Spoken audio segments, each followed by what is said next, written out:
He was just trying to get through another quiet night.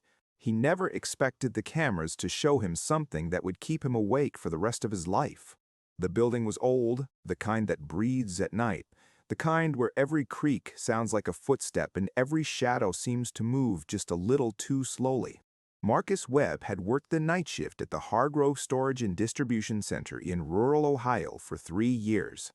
3 years of silence, fluorescent hum, and the low drone of the security monitors casting pale blue light across his face.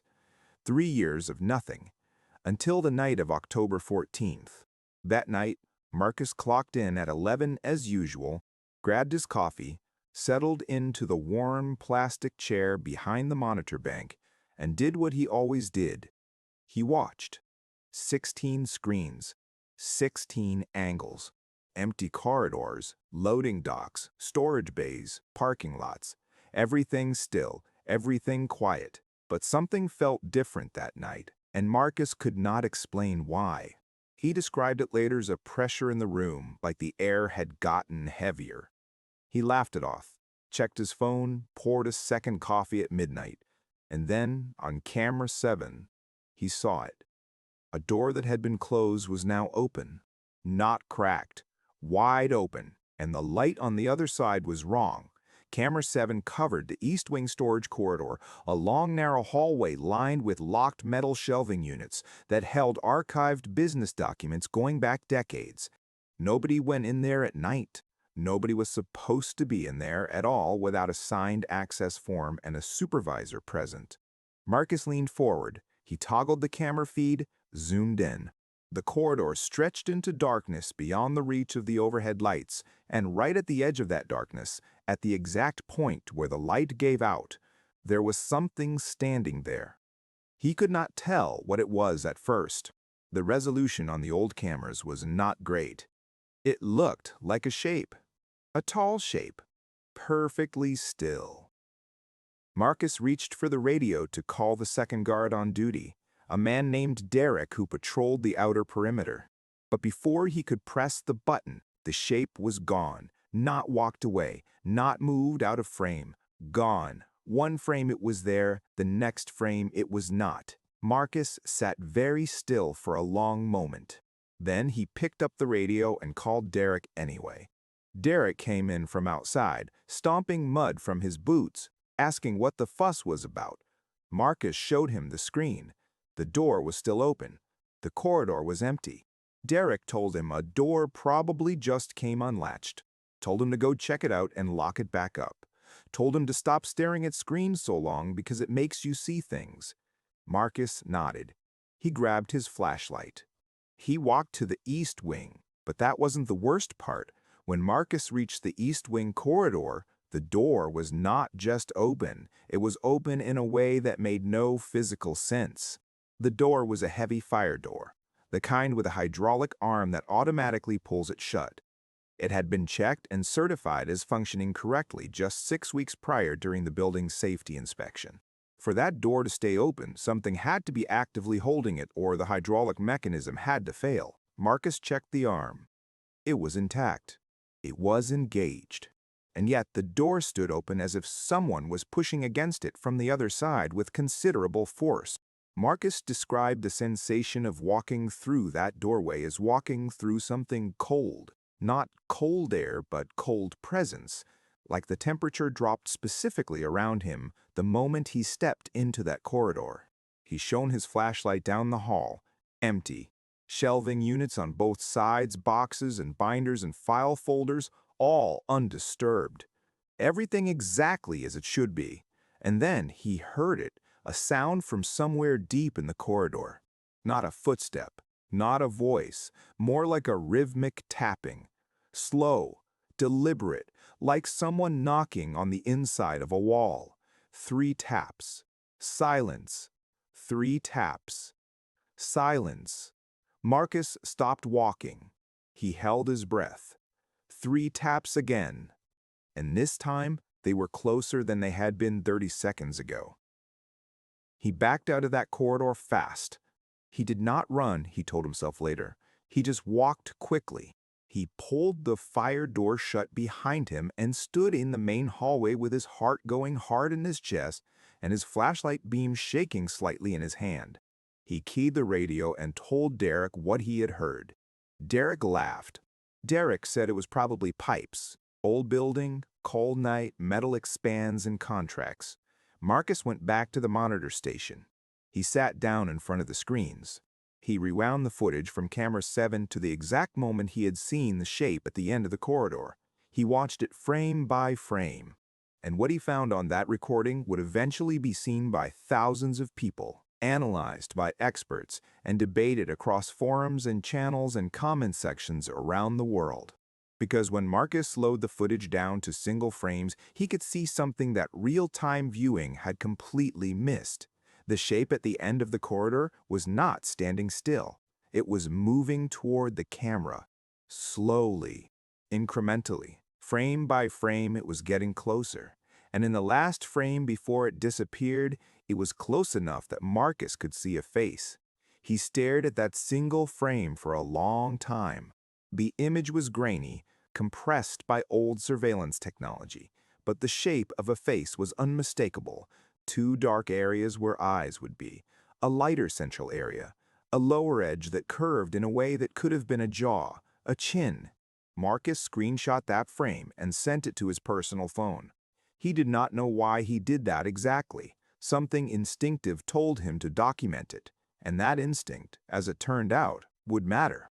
But what happened next changed everything. At approximately 2:15 in the morning, every camera in the building went black simultaneously, not a power failure. The monitor station was still running. The lights in the room were still on. The building's main power was uninterrupted, but every single camera feed, all 16 of them, cut to static at exactly the same moment and stayed that way for 4 minutes and 32 seconds. Marcus documented the time. He sat at the monitor station in the middle of a functioning building surrounded by 16 dead camera feeds and tried to think rationally about what was happening. 4 minutes and 32 seconds of static. Then, one by one, the feeds came back. Camera 1, Camera 2, Camera 3, each one blinking back on like eyes opening. And Marcus watched each one as it returned. Loading dock, clear. Parking lot, clear. South corridor, clear. South corridor, clear. North corridor, clear.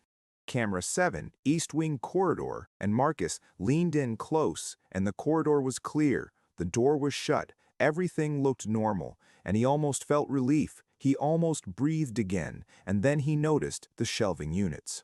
In the 3 years Marcus had worked at Hargrove, those shelving units had never moved. They were bolted to the wall. Heavy industrial steel, bolted directly into the concrete at floor level. In the 4 minutes and 32 seconds that the cameras were offline, something had moved every single shelving unit in that corridor 6 inches away from the left wall. Every single one. Simultaneously. In 4 minutes. In the dark. In a locked building with 2 guards and no other personnel. Marcus called Derek back in. Derek saw the shelving units on camera 7. Derek stopped laughing. They called the supervisor on duty, a man named Harold Chen, who lived 40 minutes away and was not happy about being woken up at 2 in the morning. Harold told them not to touch anything, not to go back into that corridor, and to wait for him. They waited. Harold arrived at 3:10 a.m., reviewed the footage, saw the dark period, saw the shelving units on camera 7. He was quiet for a long time. Then he called the building's owner. And that is when Marcus first understood that something here was not just strange. Something here had a history. Because Harold made that call quietly, away from Marcus and Derek, and when he came back, his face had a particular look, the look of a man who has just been told something he did not want to know and is now trying to decide how much of it to share. Harold told them the area was probably fine, told them a structural shift could account for the shelving units, told them to finish the shift and file an incident report in the morning, and that was that, officially. And that's when things got darker. Marcus filed the incident report. He included the timestamp of the camera blackout, the footage of the shape in the corridor, the screenshot he had taken, and the anomaly with the shelving units. He submitted it through the standard system and waited. 2 days passed. He came back for his next shift and found that the footage from that night, specifically the segment between 11 p.m. and 4 a.m., had been flagged in the system as corrupted and archived. Not deleted, archived in a way that required supervisor-level access to retrieve. The screenshot on his phone was still there. He had that. He also had something else. He had started researching the Hargrove building. He had time during night shifts and a growing sense that Harold Chen's quiet phone call meant something. What he found in public records, old news archives, and local historical databases began to form a picture that Marcus described later as like finding out the house you have been sleeping in was built on something terrible. The Hargrove Distribution Center had been built in 1987 on land that had previously housed a facility called the Morrow Industrial Complex, which had operated from 1961 to 1979. The Morrow Complex processed chemical compounds for agricultural and industrial use. In 1974, an internal explosion and subsequent containment failure resulted in the deaths of 7 workers, 3 of whom were working the overnight shift in the east wing of the facility. Their names were Raymond Dubois, Carl Stetler, and a man identified in records only as J. Wareham, whose first name Marcus could not find in any document he accessed. The explosion was attributed to negligent storage of reactive compounds. The East Wing was the point of origin. 3 men died there in the dark. And now Marcus was working the night shift in a building built on top of where they died. But here is where it gets complicated. Because Marcus was not a man prone to superstition. He was not someone who believed in ghosts or hauntings or things that go bump in old buildings. He was a practical man, a former logistics coordinator who had taken the security job after a restructuring had eliminated his previous role. He believed in evidence. He believed in documentation. And when he began to look more carefully at the footage from that night, not just the segment he had already reviewed, but all 16 hours of footage from all 16 cameras, he found something that no rational explanation had been able to account for. Across the entire night, on random cameras at random times, there were what archivists and video analysts later called transient anomalies. Brief moments, sometimes just a single frame, sometimes 2 or 3 consecutive frames, where the image on the camera would show something that should not have been there, a shadow that moved against the direction of the light source, a reflection in a window that did not correspond to anything in front of the window. A figure in a doorway that appeared and then did not appear in the adjacent camera that should have captured the same figure moving down the connected hallway. These anomalies were distributed across 11 of the 16 cameras over the course of the shift. Marcus plotted them on a timeline. They were not random. They formed a pattern. Each anomaly occurred at a specific interval, 17 minutes, and each one was located closer to the monitor station than the last. Whatever Marcus had seen at the end of that corridor at the beginning of the night had not left the building. It had been moving toward him all night, methodically, 17 minutes at a time. The moment Marcus understood this, he went back and calculated forward. He counted the anomalies, plotted the trajectory, and did the math. If the pattern had continued, if he had not called Harold and disrupted the night, the 17th anomaly would have placed the source of the disturbance inside or immediately adjacent to the monitor station itself at approximately 3:52 a.m. Marcus had been sitting in that station, alone, at 3:52 a.m., and the only thing that had changed the night's progression was Harold arriving at 3:10, switching on the East Wing lights and walking the corridor with Marcus and Derek before sending them back to the station. Whatever the pattern was, it had stopped when the building was no longer empty. It had stopped when there were people moving through the space with purpose and noise and light.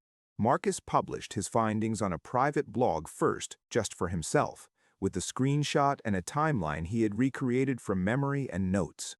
He did not expect anyone to read it. Within 3 weeks, it had been shared on multiple forums dedicated to paranormal investigation and documentary analysis. The screenshot was analyzed by image processing enthusiasts who concluded that the facial features in the final frame before the shape disappeared were consistent with a male adult face, that the lighting suggested the figure was illuminated by a source that was not present in the camera frame, and that the distance between the figure's apparent position and the camera made the size of the figure consistent with a height of between 6 feet and 6 feet 4 inches. Raymond Dubois, one of the 3 men who died in the 1974 explosion, had been 6 feet 2.